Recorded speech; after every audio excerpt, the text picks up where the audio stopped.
Hello, नमस्कार दोस्तों। मैं राजन कुमार सिंह चौहान आपको आज इंडस्ट्रियल में यूज़ होने वाले पीपैक के बारे में बताऊंगा। पीपैक का फुल फॉर्म होता है प्रोडक्शन पार्ट अप्रूवल प्रोसेस। इसमें हम देखते हैं कई सारे डॉक्यूमेंट जो हमें जब हमारा पार्ट स्टार्ट होता है तो इसके बीच हमें सबमिट करना पड़ता है कस्टमर को। अगर सपोज डैट मैं सप्लायर हूँ तो मुझे अपने कस्टमर को कोई अगर नया पार्ट आता है तो उसको उसके डॉक्यूमेंट हमें सबमिट करने पड़ेंगे। पीपैक में हम जो सप्लायर होता है वो फुलफ़िल करता है रिक्वायरमेंट ऑफ कस्टमर कि उसकी क्या रिक्वायरमेंट है और हम उसको पूरा कर पा रहे हैं कि नहीं। पीपैक के लिए हमें क्या-क्या करना पड़ता है, पीपैक के लिए हमें क्या रिक्वायरमेंट होती है, जो हमें जानना बहुत ही ज़रूरी है। फर्स्ट ऑफ ऑल हमें पीपैक में देखना पड़ता है कि जो हमें पार्ट बनाने पड़ते हैं 8 हर्ट्ज़ के समथिंग हमें पार्ट बनाने पड़ते हैं। एक शिफ्ट हमें पार्ट बनाने पड़ते हैं, मास प्रोडक्शन करने पड़ते हैं उसको पहले नंबर पे। दूसरे नंबर पे हमारा है कि हमें उसी पार्ट को उसी लॉट को कस्टमर को देना होता है। तीसरा हमें जिग और फिक्सचर जो हमारा डिसाइड होता है वही हमें यूज करने होते हैं। मशीन सारे पैरामीटर हमें यूज करने होते हैं। चौथा हमारा है कि मैन पावर जो होती है हमारी वो सेम होती है। मैन पावर जो होता है वो हमारी सेम होती है और हम उसी मैन पावर को पूरे 8 हर्ट्ज़ यूटिलाइज़ करते हैं और हम उससे प्रोडक्शन निकालते हैं। पीपैक पीपैक में हमारे कई सारे डॉक्यूमेंट होते हैं। 19 डॉक्यूमेंट होते हैं पीपैक में, जिसमें डिज़ाइन रिकॉर्ड होता है जो हम जब से हमारा प्रोडक्शन चालू हुआ है और जब तक हम सप्लायर को पार्ट देते हैं तब तक के हम डिज़ाइन रखते हैं हम उसका और देखते हैं कि हमारे जो भी पैरामीटर है वो सही है कि नहीं। ऑथराइज़ इंजीनियरिंग चेंज, इसमें हम ऑथराइज़ इंजीनियरिंग चेंज का मतलब है कि जो हम क्या होता है कि जितने भी हमारे पार्ट बनते हैं उसके बीच हमारा अगर कोई चेंज आता है तो हम उसको चेंज करते हैं, उसके डॉक्यूमेंट हमें होने चाहिए। कस्टमर रिक्वायरमेंट अप्रूवल, इसमें हमें कस्टमर की जो रिक्वायरमेंट है, जो उसने स्पेसिफिकेशन दे रखी है, जो डिज़ाइन दे रखा है उसको हमें चेक करना पड़ता है कि हमारा जो डिज़ाइन है, हमारा जो है उससे मैच कर रहा है कि नहीं। DFMEA का मतलब होता है design failure mode analyse system.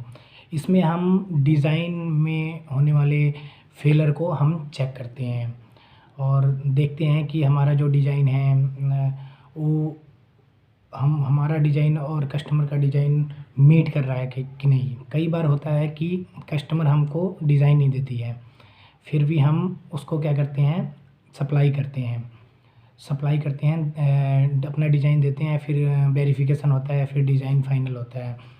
उसके बाद हमारा होता है PFD का मतलब होता है कि जो हमारा पार्ट है वो कैसे फ़ॉलो कर रहा है, किस स्टेशन पे फ़ॉलो कर रहा है, वो हम स्टार्टिंग से फिनिश तक, मीन्स इनकमिंग से लेकर आउटपुट निकलती है हमारी, जब तक हमारी शिपमेंट नहीं होती तब तक हम उसको देते हैं।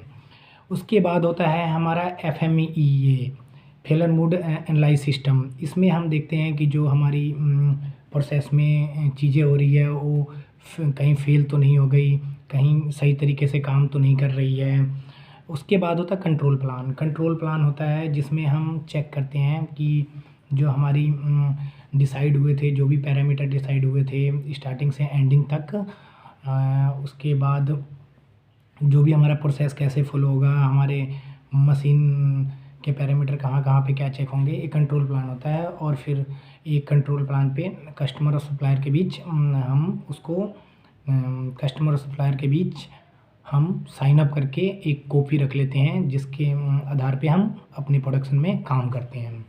उसके बाद होता है मेजरमेंट सिस्टम एनालाइज का मतलब है कि हमें कौन से पैरामीटर का क्या पैरामीटर चेक करना है, कैसे करना है, क्या नहीं करना है, वो सारी चीज़ें हम इसमें आते हैं। फिर होता है हमारा डायमेंशन रिजल्ट में हम देखते हैं कि जो हमारा डायमेंशन है वो सही है कि नहीं, हमारी डायमेंशन जो है वो आती है कि नहीं, स्पेक के अंदर आती है कि नहीं। अगर नहीं आती है तो हमें उसे एनालाइज़ करनी पड़ेगी और फाइंड आउट करनी पड़ेगी। मटेरियल परफॉर्मेंस का मतलब होता है कि मटेरियल की जो मटेरियल की जो लाइफ है या जो भी उसकी रिक्वायरमेंट है वो फुलफ़िल कर रहा है कि नहीं। मटेरियल का हम कई टेस्ट करते हैं, इसमें देखते हैं कि हमारी मटेरियल की जो परफॉर्मेंस है वो कैसा होता है। उसके बाद होता है इनिशियल प्रोसेस एनालिसिस में हम क्या करते हैं कि हम अब देखते हैं कि कस्टमर है वो उसकी रिक्वायरमेंट हम पूरा कर पा रहे हैं कि नहीं, हमारी कहाँ क्या क्या प्रॉब्लम है, क्या क्या मजबूरियाँ हैं जिसे हम दूर कर सकते हैं, हम इम्प्रूव कर सकते हैं, ये सारी चीज़ें होती हैं। क्वालिटी लेबोरेटरी डॉक्यूमेंट का मतलब होता है हमारा कि जो हमारी लैब में डॉक्यूमेंट हैं वो कहाँ पे यूज होगा, क्या होगा, कैसे होगा, इसमें हम देखते हैं।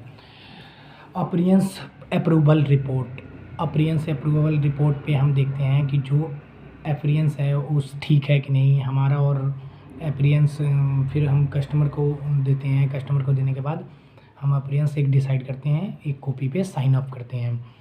उसके बाद चेकिंग ऐड हमारे टूल में कहाँ हमारा चेक पॉइंट लगानी है। चेकिंग ऐड में हम देखते हैं कि टूल हमारा कहाँ लगाना है, क्या क्या चेक करना है और कैसे चेक करना है। अगर हम चेकिंग ऐड में हमें पता लगता है कि हमारी टूल कौन से यूज होंगे, क्या होंगे, और उसके आधार पे हम उसको डिफाइन करते हैं हम। उसके बाद होता है डायमेंशन स्पेसिफिकेशन रिक्वायरमेंट भी बोलते हैं इसको। तो इसमें हम मेजरली देखते हैं कि जो हमारी डायमेंशन है और कस्टमर की जो डायमेंशन है हमारी डायमेंशन मैच कर रही है कि नहीं।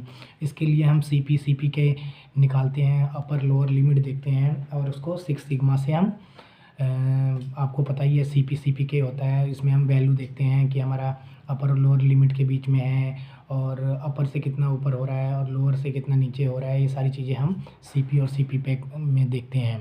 उसके बाद बल्क मटेरियल रिक्वायरमेंट का मतलब है कि हम देखते हैं जो हमारी रिक्वायरमेंट है, जो भी हमारे डॉक्यूमेंट हैं वो सारी चीज़ें ठीक है कि नहीं, हमारी रिक्वायरमेंट सही है कि नहीं, हम कैसे काम कर रहे हैं, क्या कर रहे हैं, ये सारी चीज़ें हम उसमें देखते हैं। उसके बाद हमारा होता है इसमें हमारा 5 लेवल होता है। 5 लेवल में हमें सबमिट करनी पड़ती है। 5 लेवल में कई चीज़ें आती है, जैसे कि हमारा लेवल 1 में कौन से डॉक्यूमेंट करनी है। हो सकता है कस्टमर आपसे चीज़ें मांग ले, वो आपको बोले कि भाई लेवल 3 का डॉक्यूमेंट दो, तो लेवल 3 में हम डिसाइड कर रखे हैं कि हमें कंट्रोल प्लान, पीएफडी, डीएफएमई ये देना है, तो हम उस आधार पे हम उसको देते हैं। ये चीज़ें हैं। इसको हम जब पार्ट पीपैक करते हैं तो हम ये सारी चीज़ें देखते हैं और इसका अध्ययन करते हैं और उसको हम कस्टमर को सबमिट करते हैं। Thank you. अगर आपको वीडियो अच्छा लगा तो लाइक करें और सब्सक्राइब करें। मैं राजन कुमार चौहान आपसे अलविदा लेता हूँ। Thanks of lot.